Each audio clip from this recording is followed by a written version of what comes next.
같이 합니다. 성령 받은 신자가 할 일은 오직 예수 그리스도를 높이고 자랑하며 증거하는 것입니다. 부터 사도행전을 시작하는데요. 이 사도행전은 부활하시고 승천하신 예수님이 이 세상에다가 사도들을 세웠어요. 사도들을 세워가지고서 당신이 그 사도들을 도구로 들어서 하나님 나라를 어떻게 이루어가시는가 하는 것을 기록한 책이 뭐라고요? 사도행전이다.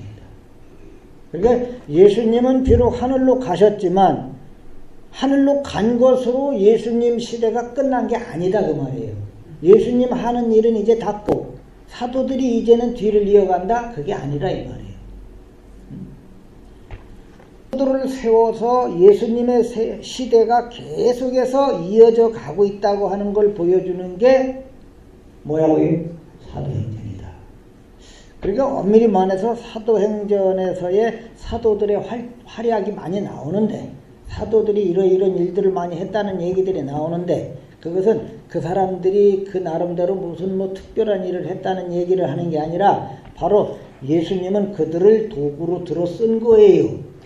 풀이 잔뜩 있던 어느 밭을 지나가다 보니까 깨끗해졌어요. 누가 그렇게 해놨겠어요? 그 밭 주인이 그렇게 했죠. 그죠? 괭이로 갖고 했던 호미로 갖고 했던 호미가 그렇게 했대. 그게 아니다 이 말이죠. 자, 하나님 나라의 일이 계속되어지고 있는데 주님이 하시는 일이다 이 말이에요. 주님의 일. 주님의 일을 역시 사도행전도 누구의 일을 기록하는 거라고요? 주님의 일을 기록하는 것이다. 예수님이 하늘로 가신 이후에 예수님은 어떤 식으로 일을 하셨느냐. 이 땅에 계실 때는 어떻게 하셨고 하늘로 가신 이후에는 어떻게 하셨느냐. 그 일이. 그러니까 사도행전에서도 마찬가지로 사도들의 이야기를 해주는 게 아니라 누구의 이야기를 해줘야 되는 거예요? 예수님 이야기를 해야 된다는 말입니다. 자, 이렇게 볼 때 이제 이 사도행전은 마가복음이라고 하는 거하고 누가복음이라는 걸 배경으로 해서 이해를 해야 돼요. 자, 사도행전을 기록한 분은 누가 기록을 했을까요? 누가 기록을 했을까요? 답을 말씀드렸어요. 누가 기록했겠어요? 누가가. 그럼 누가복음은 누가 기록을 했을까요? 누가가 했어요. 참 여러분 하나를 알려주면은 둘 셋을 하시니까 참 좋아요. 누가복음은 누가가, 사도행전도 누가가. 그러니까 누가복음하고 사도행전은 한 사람이 기록을 했어요. 자, 이렇게 볼 때 사도행전하고 분명히 누가복음은 연관이 있겠어요? 없겠어요? 연관이 있다고 말해요. 자, 오늘 1절, 2절 말씀 보게 되면은, 자, 1절, 2절을 이제 가서 보겠습니다. 누구에게 이야기하고 있어요? 데오빌로요. 내가 먼저 쓴 글에는 물은 예수께서 행하시며 가르치시기를 시작하신부터 그가 택하신 사도들에게 뭐로 명하시고 성령으로 명하시고 나서 뭐 하셨어요? 승천하신 날까지의 일을 기록하였노라. 자, 누가복음으로 한번 가볼까요? 누가복음 1장 누가복음을 한번 가보세요. 누가복음은 앞으로 가면은 누가복음이 나옵니다. 사도행전에서 앞으로 가면 누가복음이 나오는데 누가복음 1장 3절에도 보면은 자 1절부터 우리 중에 이루어진 사실에 대하여 처음부터 목격자와 말씀에 일꾼된 자들이 전하여 준 그대로 내력을 저술하려고 붓을 든 사람이 많은지라 그 모든 일을 근원부터 자세히 미루어 살핀 나도는 누구예요? 누가도 누구에게? 데오빌로 가카에게. 여기서는 데오빌로여 하지 않고 데오빌로 누구에게? 가카에게. 아마 신분이 꽤 높은 그런 분이었던 것 같아. 그래서 데오빌로 가카에게 보냅니다. 이렇게 했는데 이제 세월이 흐르고 사도행전을 쓸 때는 데오빌로 가카라고 하지 않고 뭐라고 그랬어요? 데오빌로요. 어떤 게 더 친근한 말이에요? 데오빌로요. 그만큼 예수 안에서 이제 친해진 거예요. 세월이 가면서. 누가복음이든 사도행전이 됐든 누가가 누구에게 쓴 거죠? 데오빌로에게 쓴 거다. 누가가 먼저 쓴 글에는 오늘 이렇게 말씀하죠. 사도행전 1장으로 다시 이제 오는 겁니다. 왔어요. 데오빌로, 내가 먼저 쓴 글, 이 먼저 쓴 글은 뭘 얘기하는 거예요? 누가복음. 누가복음에서는 뭘 기록했느냐? 예수의 행하시며 가르치신 것을 기록했다. 그리고 이제 이 두 번째 글은 바로 이제 마지막에 사도행전 맨 첫머리에서 그렇게 얘기하잖아요. 예수님이 택하신 사도들에게 성령으로 명하셨다 그랬어. 너희들은 이제 내가 이제 이 땅에 있을 때는 내가 너희와 함께 일했고 내가 이제 승천하고 나면은 성령을 보내가지고 내 일을 내 해야 할 일들을 계속하겠다 그 말이에요. 성령을 보내셔서. 두 번째 글은 예수님이 택하신 사도들에게 성령으로 명하신 일을 기록한 거예요. 사도행전. 그러니까 누가복음은 예수님께서 하나님 나라를 어떻게 이룩하셨느냐. 사도행전은 예수님이 승천하면서 세운 이 땅의 제자들, 사도들을 도구로 들어 쓰실 때 그들을 아무리 들어 쓰려고 해봤다 안 되기 때문에 누구를 보내시는 거예요? 성령을 보내셔서. 근데 이제 누가복음하고 사도행전을 이렇게 합하면 예수님으로부터 시작된 하나님 나라가 사도들에게까지 어떻게 이어졌고 오늘 우리들에게 어떻게 진행되고 있느냐 이것을 보여주고 있다 이 말이에요. 하나님 나라 일을 보여주고 있단 말이에요. 자, 그러면 아까 마가복음을 또 생각하지 않으면 안 된다 그랬는데 마가복음이라는 것은 누가 썼을까요? 누가복음은 누가가 썼으니까 마가복음은 그렇죠. 그건 모르겠어요. 마가가 썼는데 이 마가복음은 사도행전하고 어떤 연관이 있겠는가? 마가복음은 그저 예수님이 고난받고 죽었다 뭐 그런 걸로 끝나는 게 아니에요. 부활하셔서 지금도 살아계시고 계속해서 제자들 가운데 역사하시고 계시다. 누가? 예수님이. 그걸 말해요. 마가복음 마지막에 가보면. 자, 그 예수님이 살아계신다고 한다면 예수님의 일은 여전히 누가 하고 있다는 얘기예요? 예수님이 하고 계신다. 이것을 사도행전에서도 그렇게 이야기하고 있는 거예요. 지금도 여전히 누가 일하고 있다? 하나님 나라의 일을 누가 하고 계신다? 예수님이 하고 계신다. 그러니까 행전이라고 할 때는 그러니까 사도들의 활약상을 일일이 이야기하면서 사도들이 이렇게 위대한 사람들이다. 그러니 우리는 사도들을 본받아야 된다. 그런 얘기를 하는 게 아니라 이 말이에요. 살아계신 부활하여 승천하신 그 예수님이 사도들을 들어 하나님 나라의 일을 하고 계신다는 걸 보여주는 거예요. 그렇게 우리는 사도행전에서 사도들이 뭘 했느냐, 사도들 믿음이 좋구나 뭐 이런 걸 볼 게 아니라 지금도 계속하여 예수님이 하시는 일을 봐야 한다는 얘기입니다. 다른 분들은 몰라서 하면 안 하시는지 하기가 싫은 건지. 자, 몰라서 안 하시면 아멘. 몰라서 안 하시니까 아멘. 몰라서 안 하는 줄로 알겠습니다. 자, 하기 싫어서 안 하시면 아멘. 그건 아니네요.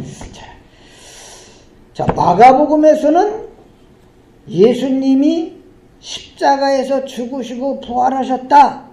그걸로 끝나질 않아요. 만약 그걸로 끝나버렸다면 옛날에 있었던 많은 위인들, 그죠? 많은 위인들이 있는데 어떤 한 위인이 영웅다운 삶을 사다가 죽었는데 다시 살아나갖고 하늘로 갔다더라.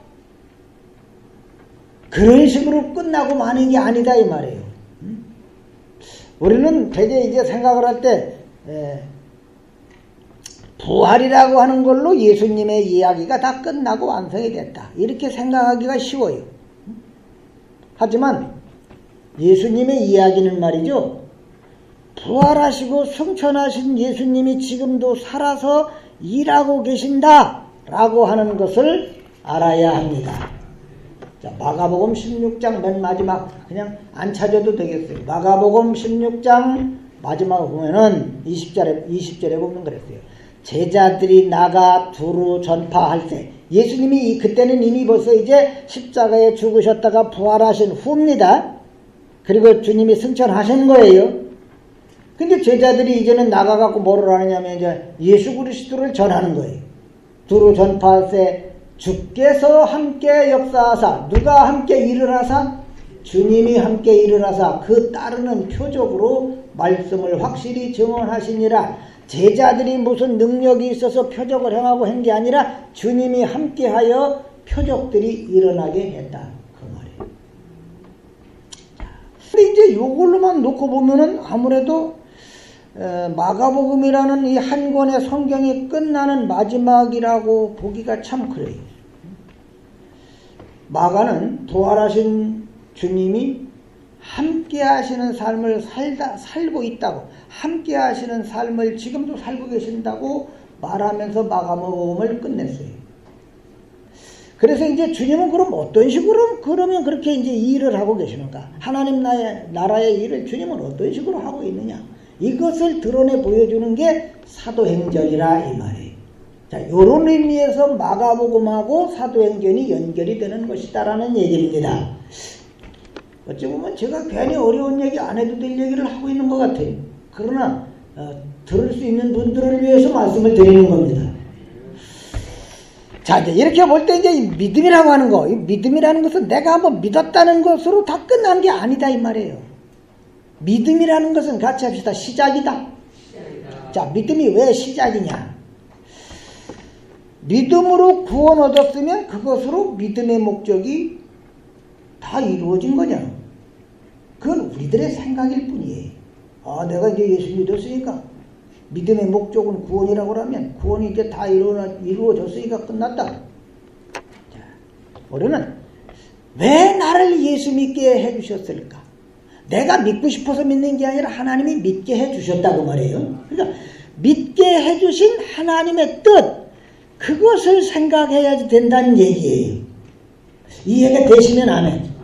나를 그냥 단순히 구원할 것 같으면 그냥 하늘로 그냥 훌떡 데려가 버리시면 되지. 왜 이 세상에서 믿음으로 살게 하나? 믿음으로 끝나는 게 아닌 거구나. 믿음을 주셨을 때는 뭔가 하나님의 뜻이 있지. 사람은 자꾸 자기 내 구원만 생각하는 거야. 나 믿음으로 구원받았다. 그거 하나밖에 몰라요. 믿음으로 내가 얻을 거, 하나님 나라 구원. 그것만 생각하다 보니까 나에게 하나님이 믿음이라는 걸 왜 주셨나?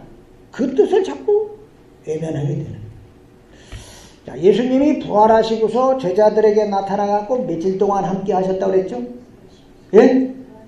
40일 동안 뭘 말씀하셨죠? 하나님 나라 일을 말씀하셨다. 그리고 이제 사도들에게 이제 분부를 하는 거예요. 40일 동안만 함께 하시고 이제 하늘로 가시면서 예수님이 뭐라고 하시죠? 예루살렘을 떠나지 말고 내게서 들은 바 아버지께서 약속하신 것을 기다리라. 아버지께서 약속하신 건 뭘까요? 성령을 기다리라. 요한은 뭘로 세례를 베풀었다? 물로 세례를 베풀었으나 너희는 몇 날이 못 되어 뭘로 세례를 받으리라? 성령으로 세례를 받으리라. 요한의 물세례라는 게 있고 성령의 세례가 있다 그 말이죠. 자, 그러니까 예수님께서 말씀하신 아버지가 약속하신 거 기다리라. 뭘 기다리라는 거냐? 성령 세례 받을 때를 기다려라 그 말이에요. 그때까지는 어디를 떠나지 말아라? 예루살렘 떠나지 말아라. 성령 세례 받고 나서는 이제 예루살렘 밖으로 나가야지 된다 이거예요. 내 안에 계신 누구를 모시고 나가는 거예요. 그래서 그 예수를 나는 왕으로 삼고 살아간다는 것을 보여주라는 거예요. 이게 이제 다음에 나올 얘기들이에요. 그 전에는 나가봤자 소용이 없어. 왜? 내 의지로는 작심? 그렇지. 그러니까 안 된다 그 말이야. 너희들이 그냥 내 부활도 받고 승천하는 것도 봤지만 야, 그러니까 내가 나가갖고 그 예수님이 살았다고 부활했다고 부활하고 승천했다고 가서 막 떠벌리고 살아야 되겠다 작심을 하지만 나가서 네 작심하는 것 갖고는 안 된다고 말이에요. 뭔 세례를 받아야만 된다? 성령 세례. 성령의 세례를 받지 않고는 뭐를 할 수 없다? 그리스도의 일을 할 수 없다고 말이에요. 그럴 때 성령을 우리에게 주시고 성령으로 말미암아 그리스도를 믿게 하시는 것은 그리스도의 일, 내 일이 아니라 내 욕망을 이루는 게 아니라 누구의 일? 그리스도의 일. 내 꿈을 이루는 게 아니라 누구의 꿈? 누구의 꿈? 예수의 꿈. 예수의 꿈을 이루기 위하여 쓰임받는 도구로 살아가라고 우리에게 성령을 허락하신다 이 말이에요. 그렇게 성령을 받아 제대로 쓰임받는 자들이 제자들이다 그 얘기입니다. 그런데 이제 많은 사람들은 예수 믿게 되고 성령 받은 것을 뭐라고 생각해요? 이제 하나님이 내 편 돼줘가지고 나를 이제 모든 거 다 잘되게 해주고 나도 그냥 능력이 있어가지고 그냥 손만 대면 막 병이 낫고 막 이럴 거다. 이제 하나님이 나를 사랑하고 인도하시고 나를 그냥 도와주시겠다는 증거가 바로 성령 주셨다는 거다. 이런 식으로 생각을 해요. 하지만 말이죠. 오늘 이 말씀 이렇게 보니까 하나님은 끝까지 하나님의 일을 위해서, 누구의 일을 위해서? 하나님의 일을, 하나님이 계획하는 일이 있다 이 말이에요. 그 일을 위해서 우리로 하여금 성령을 보내셔가지고 믿게 하시는 거예요. 예수를 믿어야 그 일을 할 수 있을 거 아니에요. 그죠? 그런데 우리가 그냥 못 믿으니까 성령을 보내갖고 3년 동안 따라다닌 제자들도 못 믿거든요. 의심이나 하고. 그러니까 성령을 보내서 믿게 하고 성령으로 세례받아 살아가게 하신다는 것을 우리가 이해를 해야 된다. 누구의 일을 하게 하려고? 하나님의 일을 하게 하려고. 이걸 이해하지 못하면 말이죠. 이 믿음이라는 건 전부 다 내 유익을 위한 것으로만 생각을 한단 말이에요. 내 이익을. 아, 이거는 믿음 받았으니까 내가 이제 뭐든지 세상에서 그냥 다 못할 게 없고 다 잘 된다. 그런 식으로 생각을 해요. 여러분, 성령께서 우리에게 오시고 그래서 그리스도를 믿음으로써 하나님 자녀가 된 건 틀림없는 사실입니다. 하지만 원래 우리는 자녀였어요? 아니었어요? 원래 자녀가 아니었던 우리를 자녀로 삼으셨다는 것을 늘 생각을 해야 되는 거예요. 원래 우리는 자녀 아니었단 말이에요. 그냥 하나님의 원수였어요. 하나님이 그런데 우리를 자녀로 삼으신 것은 이 세상에서 뭘 하라고? 하나님의 일을 하라고. 우리를 자녀 삼아가지고 하나님의 일을 하라고. 세상에서 잘되게 하려고 자녀 삼은 게 아니라 이 말이에요. 하나님의 일을 하게 하시려고 자녀를 삼으신 거예요. 자, 부활하신 예수님이 제자들에게 나타나서 얼마 동안 하나님 나라의 일을 말씀하셨다? 40일간. 자, 그럼 그게 뭘 의미하는 걸까?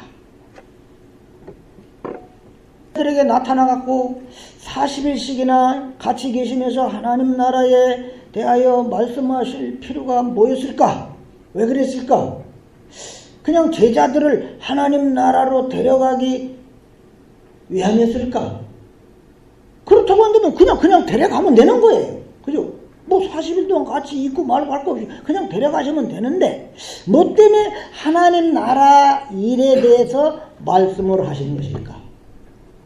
하나님 나라의 일에 대해 말씀을 하시는 것은 이제 예수님이 제자들한테 말하는 거예요. 너희들이 이제 니들이 할 일이 있다. 니들이 할 일이 있다. 40일 동안 제자들한테 해준 얘기가 너희들에게 사명이 있다. 할 일이 있다. 전에는 누구를 위해 살았다? 자신을 위해 살았다. 너희들 자신을 위해서. 그래서 그냥 이 나라가 어떻게 되면은 그냥 큰 자리 한 자리씩 앉고 싶어갖고 서로 싸우고. 전에는 자신을 위해서 살았는데 자기 일을 이루기 위해서 그냥 막 온갖 수단을 다 동원하고 예수님한테 잘 보이려고 그냥 막 때도 쓰고 청탁도 하고 그랬는데 이제는 너희들이 뭐를 위해서? 하나님 나라의 일을 위해서 살아야 할 사람들이다. 그런데 하나님 나라 일을 위해서는 너희들 의지로는 안 되기 때문에 아버지 약속하신 뭘 기다려라? 성령을 기다려라. 그 일을 할 수 있도록 하려고 예수님이 성령으로 제자들을 딱 붙드는 거예요. 그냥 풀어놔주면 말이죠, 되는 게 없어요. 성령으로 그들을 딱 붙들어 버린다는 거예요. 뭐를 하게 하려고? 하나님 나라의 일을 하게 하려고 성령으로 제자들을 붙드는 거, 이게 성령 세례다 그 말이에요. 이해가 되셨으면 아멘. 성령으로 누구를 붙들었다? 제자들을 붙들어요. 그리고는 이제 제자들로 하여금 무슨 일? 하나님 나라의 일을 하는 자로 살아가게 하심으로써 이 세상에 하나님 나라가 계속 되어지게 하는 거예요. 이게 예수님의 부활과 승천 이후에 되어지는 일들이에요. 그러니까 예수님의 부활이라고 그럴 때는, 그러니까 이제 죽어도 다시 산다, 그 소망 갖게 하는 것만으로 끝나는 얘기가 아니다 그 말이에요. 많은 이들은 다 뭘 받기를 원할까요? 지금 성령 받기를 원해요. 그렇죠? 성령 받기를 원한다는 말이에요. 성령을 받으려고 하겠어요. 성령 받으면 내 구원도 확실해질 것이고, 하나님 앞에서 내가 하나님 자녀라는 신분도 확실하게 되고, 하나님의 사랑, 하나님의 은혜도 더 받을 수 있을 것이다. 이런 걸 기대하다 보니까 사람들이 자꾸 성령 받기를 원해요. 하지만 이것은 말이죠, 그런 것 같지만 성령 받은 모습이 아니에요. 여러분, 성령 받은 자는, 성령 받은 자에게서는 같이 합시다. 그리스도의 마음이 보여지게 돼 있다. 성령은 예수님 알게 하려고 또 믿게 하려고 오셨기 때문에 성령 받은 자에게서는 누구의 마음이 보여지게 돼 있다? 그리스도의 마음이 보여지게 돼 있다. 성령은 누구의 영이냐면 예수의 영, 그리스도의 영이기 때문에 예수님과 같은 마음이 보여지는 게 당연한 것이다 그 말이에요.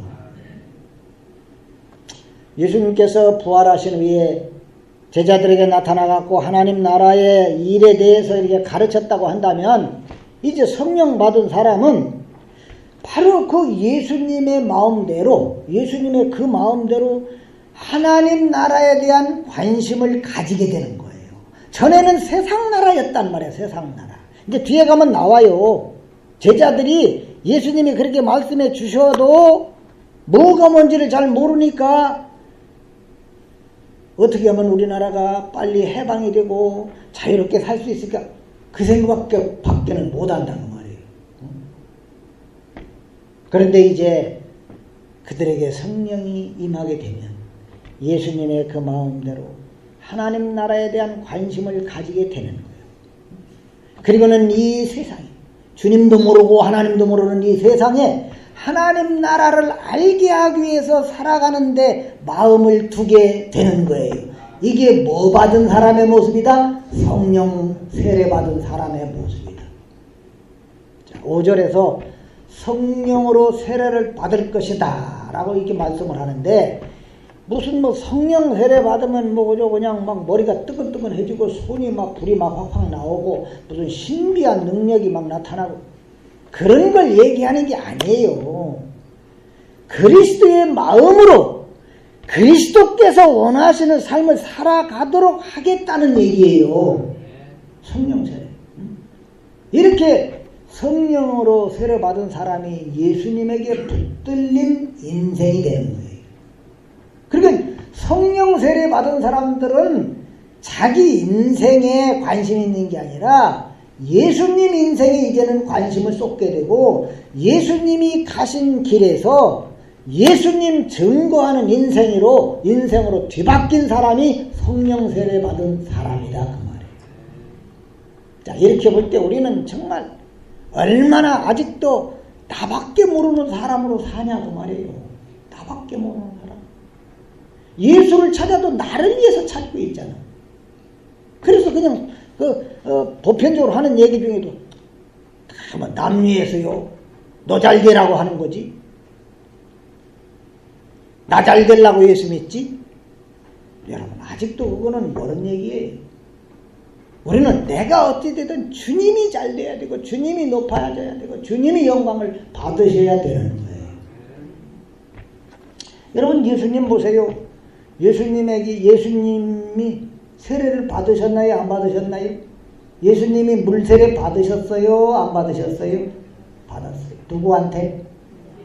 세례 요한으로부터 세례를 받을 때 하늘에서 성령이 뭐처럼 내려오셨다? 비둘기처럼 임했다.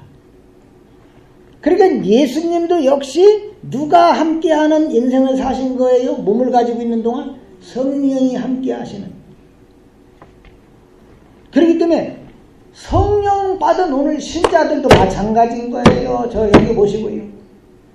성령 세례 받은 사람들도 성령에 의해서 하나님이 원하시는 그 길을 가게 되는 거예요. 예수님이 성령이 함께 하시니까 하나님이 원하시는 길만 가시는 거고처럼 오늘 우리가 성령 세례를 받게 되면 그 성령에 의해서 주님 가신 그 길 가게 된다고 말이에요. 자, 이렇게 볼 때 뭐 성령 받았다는 건 뭐 흔히 생각하는 것처럼 뭐 신나고 그저 그냥 막 춤추고 야 이거 정말 최고구나, 그게 아니에요. 성령을 받았다 이 얘기는 같이 합시다. 고난이다.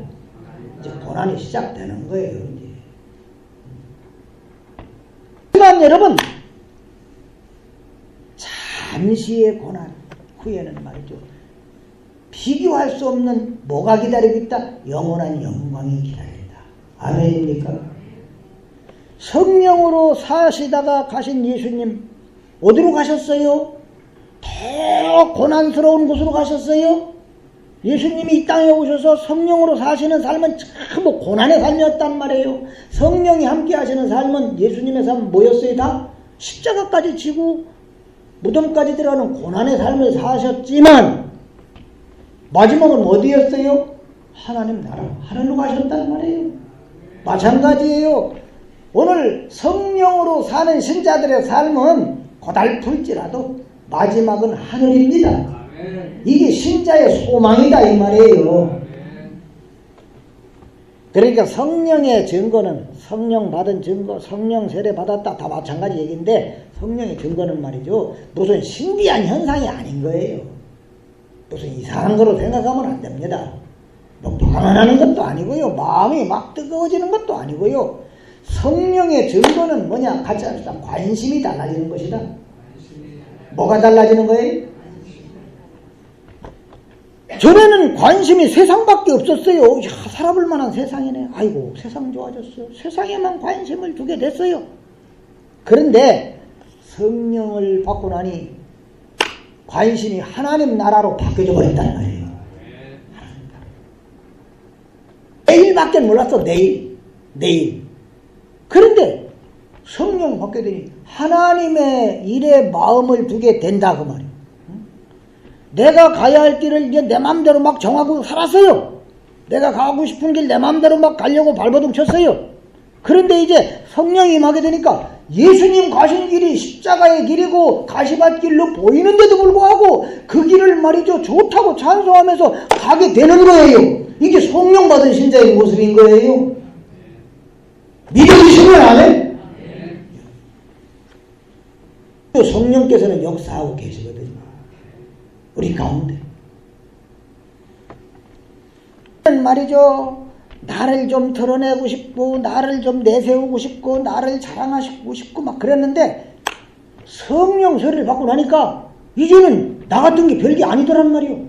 그러니까 그저 예수님 나타내고 예수님 자랑하기를 기뻐하는 거예요. 이게 성령 받은 증거다 그 말이에요. 뭐 눈에서 불이 나오고 손가락 끝에서 불이 나오고 그러는 게 아니라 이 말이에요. 방언이 튀어나오고 막 그러는 걸 말하는 게 아니라 이 말이에요. 방언 못해도 괜찮아요. 이게 바로 믿음 있는 신자에게서만 볼 수 있는 모습이란 얘기예요. 이러한 성령 받은 신자들의 삶을 통해서 이 세상에 하나님의 나라가 계속해서 보여지게 되는 겁니다. 그런데 우리가 말이죠, 우리의 일에 매달려가지고 그저 걱정이나 하고 근심이나 하고 울고만 있다고 한다면 어떻게 되겠냐는 말이에요. 이건 성령으로 살아가는 모습이 아니에요. 여러분, 하나님께서 저와 여러분을 하나님의 자녀로 삼으신 이유가 뭐겠어요? 성령 받은 신자가 할 일은 다른 거 없어요. 오직 예수 그리스도를 내세우고 예수님 자랑하는 거, 이게 성령 받은 신자가 할 일입니다. 오늘 저와 여러분이 이 일에 부름받았다고 하는 거 잊어버리지 말고 그저 예수 그리스도로 살아가는 삶에 부지런하실 수 있기를 간절히 바랍니다. 하나님 아버지여, 감사합니다. 저희들은 그저 나밖에 모르고 세상밖에 모르고 내일만 잘 되면 그만이라는 생각으로 예수도 찾고 하는 어리석은 자들이었음을 고백합니다. 그저 틈만 나면 나를 내세우고 내 주장 내세우고 나를 높이려고 발버둥 칠 때가 많았던 저희들, 이제는 성령으로 세례받고 예수 그리스도를 내세우고 예수님 자랑하는 진정한 하나님의 자녀의 삶을 살아가도록 성령께서 늘 뜨겁게 붙드시고 인도하여 주시옵소서. 예수님의 이름으로 기도하옵나이다.